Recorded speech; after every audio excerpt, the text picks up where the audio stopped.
साथियों जय भीम। मैं सागर ननियर और आप देख रहे हैं प्रबुद्ध भारत टीवी। बता दूं कि मैं महाराष्ट्र के विधानसभा के चुनावी मतलब यात्रा पर हूं। आज पुणे में जो येरवड़ा जेल के सामने ये जो मैदान है, मनोरुग्णालय मैदान, इस पर आज बसपा सुप्रीमो की जो है वो एक भव्य जनसभा यहाँ पर हुई है और लोग जो है वो अब घर वापसी कर चुके हैं। हमारे साथ कुछ औरंगाबाद के साथी है, कन्नड़ विधानसभा से बसपा के जो कन्नड़ विधानसभा है वहाँ से इंचार्ज है, उनसे बातचीत करेंगे। मिशन मूवमेंट को लेकर उनसे कुछ सवाल करेंगे, कैसे वहाँ पर बसपा का काम चल रहा है भी समझने की कोशिश करेंगे। लेकिन सबसे पहले बसपा सुप्रीमो की जो आज रैली हुई है वो एक सवाल उनसे करेंगे। सर, सबसे पहले तो आपका स्वागत है प्रबुद्ध भारत टीवी में। आज जो बसपा सुप्रीमो की यहाँ पुणे में रैली हुई है, लगभग 2 दशक बाद ये रैली हुई है पुणे में। अमूमन ये देखा जाता है कि बसपा सुप्रीमो की रैलियाँ जो होती है वो विदर्भ के इलाके में होती है। कैसे देख रहे हैं इस पश्चिमी महाराष्ट्र में बसपा सुप्रीमो की ये रैली हुई है और इतने सालों बाद हो रही है, कैसी रही ये रैली? ये रैली तो बहुत बढ़िया रही और मान्यवर साहब जी ने जो काम पुणे से शुरू किया था, मेरे दिल में ऐसा आज से लग रहा है कि जो आज यहाँ से जो रैली हुई है तो ये काम को बहुत बढ़िया और जल्दी से गति मिलेगी, क्योंकि बहन जी ने यहाँ से उनके मुंह से भी वो दोहराया है। तो ये यही है। और जो है बहन जी ने तो सब बताया, वो तो अपने पास सही। तो मूवमेंट के बारे में अगर बताना चाहता हूँ तो साहब जी बोलते हैं कि न बिकने वाला समाज बनाना है, और समाज को फुले शाह अम्बेडकर जी के बारे में सब कुछ मालूम है, मगर आपने को अभी राजनीति भी सीखना जरूरी है। राजनीति जिस दिन समाज के अंदर सीखी जाएगी तो उस दिन समाज 101% राजनीति में भागीदारी हो सकता है। समाज राजनीति सीखना जरूरी है, लेकिन साहब ने कहा है कि हमें जो गैर राजनीतिक जड़ें हैं वो मजबूत करनी है। तो गैर राजनीतिक तो वो कैसे समाज क्या आप उस पर कामयाब हो पा रहे? तो गैर राजनीतिक जड़ें अगर अपन मजबूत करते, जैसे ये लोग हैं, ये समर्पित लोग हैं, ये जो मूवमेंट के लिए ये लोग जो काम करते हैं, तो ऐसे लोगों के ये जो लोग काम करते हैं इन्होंने मूवमेंट को जिंदा रखा है, और ये लोगों ने जो मूवमेंट को जिंदा रखा है तो इन लोगों का भी मान सम्मान होना जरूरी है। अच्छा, यहाँ पर पुणे का जिक्र बहन जी ने किया है। कुछ और सवाल मैं 2-3 सवाल आपसे कर रहा था, लेकिन अब मेरी जिज्ञासा जो है वो बढ़ गई है। तो बहन जी ने जिक्र किया कि पुणे के धरती से ही मान्यवर कांशीराम साहब ने इसकी शुरुआत की, इस बहुजन आंदोलन की। ये यहाँ से शुरुआत हुई इसकी, लेकिन यहाँ पर जो शुरुआत हुई है उससे पहले एक घटना घटी थी दीना भाना की।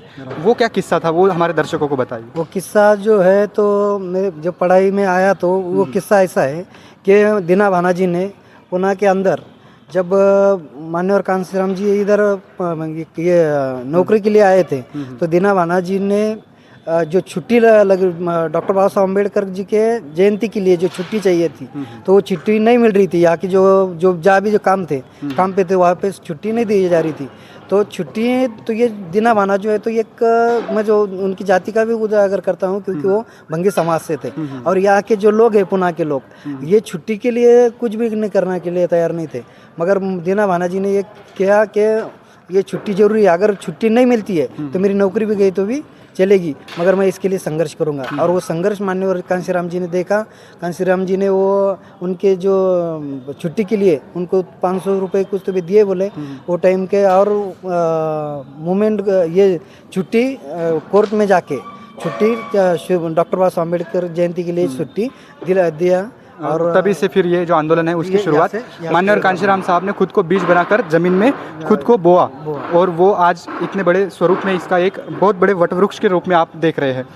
लेकिन महाराष्ट्र के लोग समझ नहीं पा रहे, कैसे, क्यों, क्या कारण हो सकते हैं? महाराष्ट्र के लोगों में क्या हुआ, धांधली हो चुकी है। महाराष्ट्र के लोगों को बहुजन समाज पार्टी जो फुले शाह अम्बेडकर जी को मान्यवर कांशीराम जी ने उत्तर प्रदेश के अंदर ले जाके छोड़ दिया, और आपने कैसा हुआ, यहाँ पे आयता मिलेवा है, जैसा मराठी मध्ये म्हणतात का आयतं भेटलेलं आहे, तो आयतं मिलेवा है। फुले जो मान्यवर जी ने उधर जाके बोला कि पगड़ी वाला जो बाबा है, ये पगड़ी वाला बाबा, इनको फुले कहते हैं, इन्होंने अपने लिए शिक्षा का प्रदान किया। और ये जो है ये टोपी ये जो पगड़ी जो है इन्होंने फेटे वाले बाबा, इन्होंने जो है तो आरक्षण की व्यवस्था की। और ये जो है टाई वाले बाबा, जिनको बाबा साहब अम्बेडकर जी कहते हैं, इन्होंने अपने लिए वोट का अधिकार किया। ये फुले शाह अम्बेडकर जी की जो मूवमेंट महाराष्ट्र से मान्यवर कांशीराम जी ने ले जाकर उत्तर प्रदेश के अंदर ले गए, और वहाँ से वापस सरकार भी बनाई। आज बहन जी ने उसका उजागर किया कि बहन जी ने, जो लोग बोल रहे थे कि जो ज़मीन सरकारी है वो ज़मीन हमारी है, तो हमने वो देखा भी है कि बहन जी ने वहाँ पे सरकारी ज़मीन के पट्टे बनाकर जब सरकार थी तो पट्टे बनाकर लोगों के अंदर बंटवा दिए थे। नहीं, फिर ये मेरा सवाल ये था कि महाराष्ट्र के लोग क्यों नहीं समझ पा रहे? तो महाराष्ट्र के लोगों को क्या हुआ, जो है तो यहाँ पे फुले की भी ये कर्मभूमि है, शाहू की भी यही कर्मभूमि है, और महाराष्ट्र के लोग अति शहाणे आहे, म्हणजे हुशार जास्त आहे, वो समझ नहीं पाते जल्दी। वो खुद को क्या बोलते कि आम्हाला सगळं माहिती आहे, क्या बोलते हो, सगळं माहिती आहे, मगर जो बात मूवमेंट की जो बात है वो उसका यानी मराठी में जो कहते हैं जिथं पिकते तिथं विकल्या जात नाही. विकल्या जात नाही. तर ते जसं म्हणतात का बाबा मला आम्हाला सगळं माहिती म्हणतात, पण त्याच्यात आत्मसन्मान करत नाही त्याच्यात, आणि त्याच्यावर काय करते फोकस करत नहीं. इसलिए महाराष्ट्र के लोग ये बातों को थोड़ा कम मगर अभी जो जनरेशन है, जो लोग हैं वो अभी समझ में आ जाएगा, और एक दिन 100% बहुजन समाज पार्टी की सरकार बनी. अच्छा, यहाँ से जो बहन जी ने स्पीच दिया है, क्या लगता है ये नई शुरुआत हो गई है या पुणे से जैसे मान्यवर कांशीराम साहब ने की थी? नहीं, ये आज क्या यहाँ से एक नई ऊर्जा लेकर जा रहे हैं ये लोग? तो मान्यवर कांशीराम जी की जो बहुजन समाज पार्टी है, ये आज से मुझे लगता है कि आज से शुरुआत हो गई. बहन जी ने यहाँ से जो हुंकार भरी है, तो 100% वो जो कांशीराम जी को जो चाहिए थी वो पार्टी आज से शुरू हो गया, ऐसा लग रहा है. तो देख रहे हैं आप कि यहाँ से जो है ऊर्जा लेकर लोग जाएंगे. हमारे साथ कुछ और एक साथी है जिनसे बातचीत करेंगे, जिन्होंने अपने शरीर को जो है वो बीएसपी के रंग से रंग दिया है. और इनके बारे में बता दूं आपको कि इन्होंने एक शपथ ली है, मेरे ख्याल जब तक विधानसभा में एक कोई जो प्रत्याशी चुनकर नहीं आता तब तक मैं मतलब पाँव में चप्पल नहीं पहनूंगा. सर, ये जो आपने प्रण लिया है, ये लेने की क्यों ज़रूरत क्यों पड़ी आपको? ये अपने महापुरुषों की विचारधारा है कि जब जब अपमान होता है, जब जब क्रांति होती है, तो ये एक क्रांति का ये है कि जैसा कि मान्यवर कांशीराम ने संघर्ष किया है, उनको घर छोड़ना पड़ा. बाबा साहब को फुले को जैसा शादी में जैसा हकाल ये करे जा रहे थे ना, तो अपमानित किया था, तो उन्होंने क्रांति की.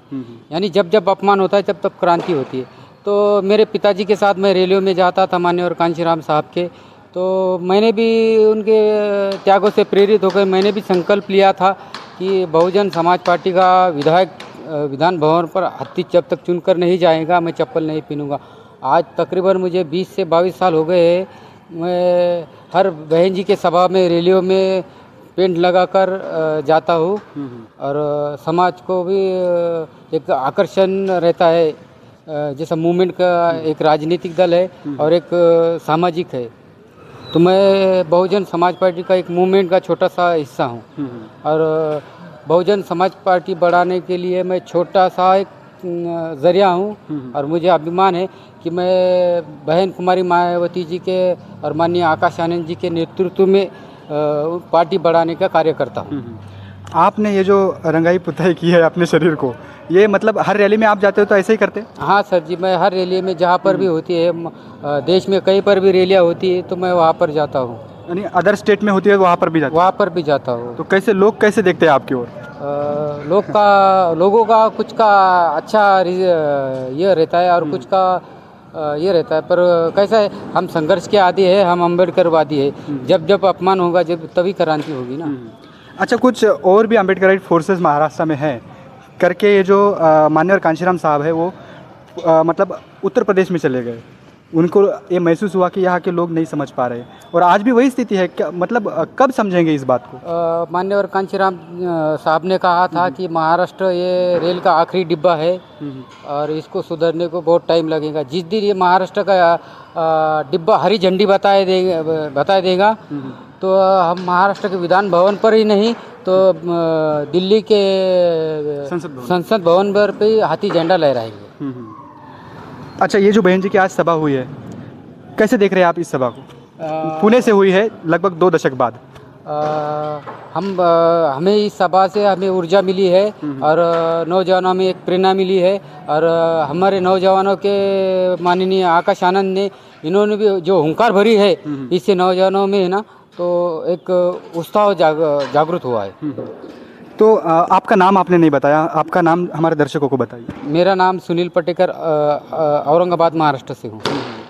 तो देखा आपने कि बसपा के जो प्रति है एक मतलब एक जोश जो है युवाओं का, ये काफ़ी देखने को मिलता है. कुछ युवा साथी ऐसे हैं जो अपने आप को समर्पित करे हुए हैं कई सालों से, जिनमें औरंगाबाद के ये साथी आपसे हमने मिलाया. बता दूं कि बसपा का जो आंदोलन है जिसका बहन जी ने आज जिक्र किया है वो इसी पुणे की भूमि से, महाराष्ट्र के पुणे की भूमि से यहाँ से इसकी शुरुआत हुई। लेकिन लोग जो है वो इस बात को नहीं समझ पा रहे हैं। भावनिकता के आधार पर महाराष्ट्र में लोग आंदोलन को चलाते हैं। मान्यवर ने भी इसका कई बार जिक्र किया है कि महाराष्ट्र जो है वो भावनिकता के आधार पर इसको चलाता है। संघर्ष तो करता है लेकिन सही दिशा में संघर्ष नहीं कर पाता है। तो ये एक उलझन की बात है। हालांकि ये मिशनरी है लेकिन जो जिस दिशा में इस आंदोलन को चलाना चाहिए उस दिशा में महाराष्ट्र के लोग इस आंदोलन को नहीं चला पा रहे। अब आने वाले समय में बहन जी ने जो हुंकार यहाँ से भरी है, माननीय आकाश आनंद जी भी यहाँ से बहन जी के पहले बोले हैं, और वो भी देखने वाली बात होगी कि उनको महाराष्ट्र किस प्रकार से उनकी बातों को समझता है। और बहन जी ने जो आज संकल्प किया है कि हम अकेले अपने बलबूते पर चुनाव लड़ रहे हैं। अलग अलग राज्यों में भी बसपा अकेले अपने बलबूते पर ही चुनाव लड़ती है, क्योंकि बाकी दूसरों का जो वोट है वो बसपा को ट्रांसफ़र नहीं होता है, लेकिन बसपा का जो वोट है वो अन्य पार्टियों को ट्रांसफ़र होता है। इस वजह से बसपा जो है वो अकेले अपने बलबूते पर हर राज्य में चुनाव लड़ रही है। और इस विधानसभा चुनावों को भी महाराष्ट्र में बसपा 237 सीट लगभग बसपा ने चुनावी मैदान में उतारे हैं। और जिनके प्रचार हेतु बसपा सुप्रीमो आज पुणे की धरती पर आई और यहाँ से एक नई ऊर्जा जो है वो कार्यकर्ताओं में उन्होंने भरी है, और यहाँ से एक नई हुंकार जो है वो बसपा सुप्रीमो ने यहाँ से भरी है। तो अब ये हम कह सकते हैं कि जिस प्रकार से पुणे से मान्यवर कांशीराम साहब ने इसका मतलब शुरुआत की थी इस आंदोलन की, तो हो सकता है कि ये एक नया ऐतिहासिक रैली हम इसे कह सकते हैं कि ये आज बहन जी की इस पुणे की धरती से हुई है। तो महाराष्ट्र के विधानसभा के चुनावी यात्रा पर मैं हूँ और अलग अलग क्षेत्रों में जाकर, क्योंकि अब कल का जो दिन है वो आखिरी दिन है प्रचार का, तो और भी कुछ जो प्रत्याशी है बसपा के उनसे मैं बातचीत करूंगा, उनसे मुलाकात करूंगा और किन मुद्दों के साथ वो चुनावी मैदान में हैं ये भी बताने की कोशिश मैं आपसे करता रहूंगा। तो फिलहाल इस रिपोर्ट में इतना ही। कैमरा पर्सन कुणाल के साथ मैं सागर ननीर, प्रबुद्ध भारत टीवी, पुणे।